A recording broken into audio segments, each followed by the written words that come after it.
RJD और कांग्रेस के बाद अब जेडीयू के विधायक भी बगावत पर उतर आए हैं और पार्टी को ये अल्टीमेटम दिया है कि अगर आप मुझे लोकसभा चुनाव नहीं लड़ाएंगे तो मैं पार्टी को छोड़ दूंगा। ये बात परबत्ता के विधायक डॉक्टर संजीव का कहना है। डॉक्टर संजीव आज मीडिया कर्मियों से बातचीत करने के दौरान ये कहते नजर आए कि मुझ पर यह आरोप लगातार लगता आ रहा है कि मैं पार्टी को छोड़ दूंगा। मुझ पर एफआईआर भी दर्ज करवाए गए हैं। मैं आपको बता दूं कि परिवर्तन संसार का नियम है और मैं लगातार 20 साल से पार्टी की सेवा कर रहा हूं। जनता ने भी मुझ पर विश्वास जताया है और अगर ऐसे में मुझ पर विश्वास नहीं दिखाया गया, मुझे लोकसभा चुनाव लड़ने नहीं दिया गया, मुझे अगर टिकट नहीं दिया जाता है तो ऐसे में बहुत सारी पार्टीज है जो मुझे टिकट देगी। मैं वो सारे ऑप्शंस खगाल रहा हूं जहां मुझे टिकट दिया जाए और मैं लोकसभा चुनाव लड़ूं। पहला प्रेफरेंस तो मेरा एनडीए ही है, यानी कि एनडीए की तरफ से मैं चुनाव लड़ूंगा और अगर एनडीए मुझे टिकट देने से मना करती है तो देश में कई ऐसी पार्टीज हैं, यूं कहीं कि बिहार में भी ऐसी पार्टी है जो मुझे टिकट देगी और मैं चुनाव लड़ूंगा। हालांकि डॉक्टर संजीव पर पहले भी लगातार ये आरोप लगता रहा है। जब बिहार में फ्लोर टेस्ट था, जब नीतीश कुमार को अपनी बहुमत साबित करनी थी, उस वक्त भी डॉक्टर संजीव पर यह आरोप लगा था कि डॉक्टर संजीव नीतीश कुमार को धोखा दे सकते हैं। हालांकि फ्लोर टेस्ट के दिन डॉक्टर संजीव पहुंचे और उन्होंने अपनी उपस्थिति दाखिल की और उसके बाद अब डॉक्टर संजीव ने साफ तौर पर कहा है कि मुझ पर जो आरोप लग रहे हैं वो सरासर गलत है, लेकिन परिवर्तन संसार का नियम है। अगर मुझे लोकसभा चुनाव नहीं लड़ने दिया जाता है और एनडीए की तरफ से मुझे टिकट नहीं मिलती है तो कई सारे ऑप्शंस है। बिहार में कई ऐसी पार्टीज है जो मुझे टिकट देगी और मैं चुनाव लड़ूंगा। इससे पहले जब आरजेडी के विधायकों ने भी बगावत किया था, कांग्रेस के भी विधायकों ने बगावत किया था और अब इसकी लहर जेडीयू में भी देखने को मिल रही है। तमाम नेता प्रेशर बना रहे हैं पार्टी के ऊपर कि हमें लोकसभा चुनाव लड़ने दिया जाए।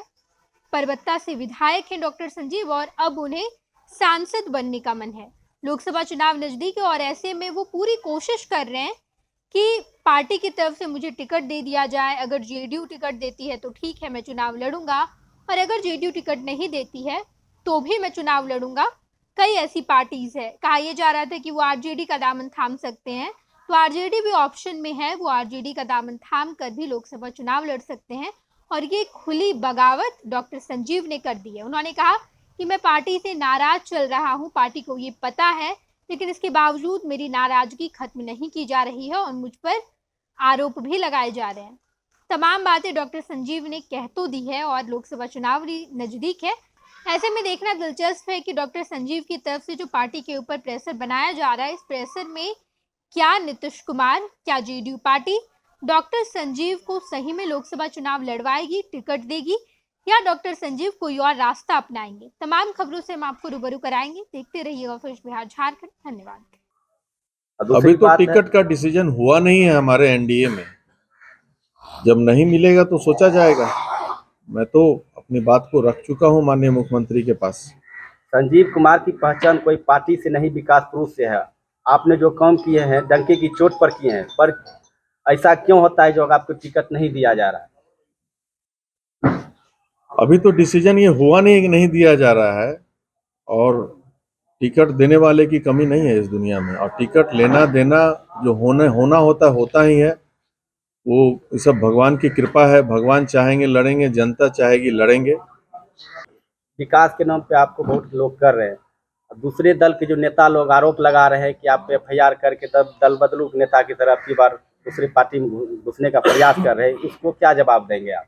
देखिए, परिवर्तन संसार का नियम है, ठीक है ना, और हित में जो होगा खगड़िया के, परबत्ता के, वो हम करेंगे, ठीक है। और जहां तक दल बदलने की बात है, जिस दल में आप हैं, मैं 20 साल से जनता दल यू में हूँ, 2003 से लेकर के, और 21 साल हो गया, 2024 हो गया, 21 साल से मैं जनता दल यू में हूँ, ईमानदारी पूर्वक रहा हूँ। लेकिन अगर उसके बाद भी उचित सम्मान नहीं मिलेगा, मेरे पे एफआईआर कराया गया, वो भी फर्जी एफआईआर, तो जनता तो इसका जवाब देगी। इसके बाद उनको बोलने का कोई हक नहीं है। मैं तो किसी दल में अभी जाने का प्लान नहीं किया हूं। अगर चला भी गया तो किसी को कोई बोलने का हक नहीं है कि आप क्यों दल छोड़ के गए हैं।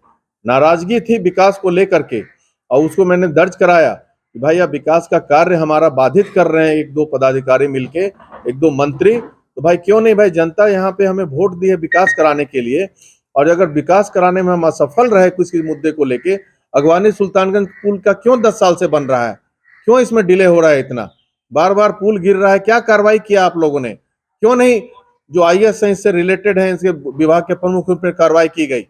इस सब बात को लेकर के किसी को आग लगा हुआ तो आग लगने दीजिए। सच बोलना अगर बगावत है तो हाँ, मैं बागी हूँ, गर्व से कहता हूँ।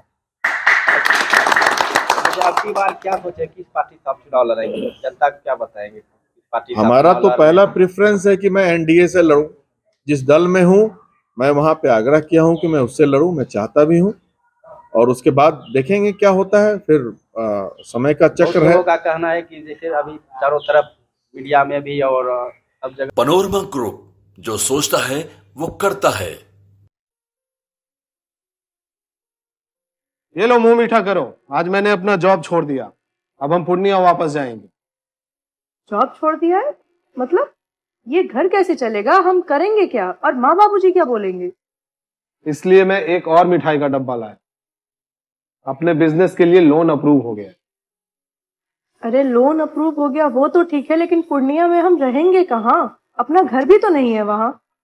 इसलिए तो एक और मिठाई का डब्बा अलग से लाया हूं, हमने पूर्णिया में घर ले लिया है, पूर्णिया के ई होम्स पैनोरमा में। पूर्णिया में पैनोरमा ग्रुप लेकर आए हैं ई होम्स पैनोरमा, बड़ा घर, आलीशान जिंदगी और अत्याधुनिक सुविधाओं के संग। अरे अरे, अब क्यों मुंह मीठा करवा रही हो? क्योंकि हम घर वापसी जो कर रहे हैं।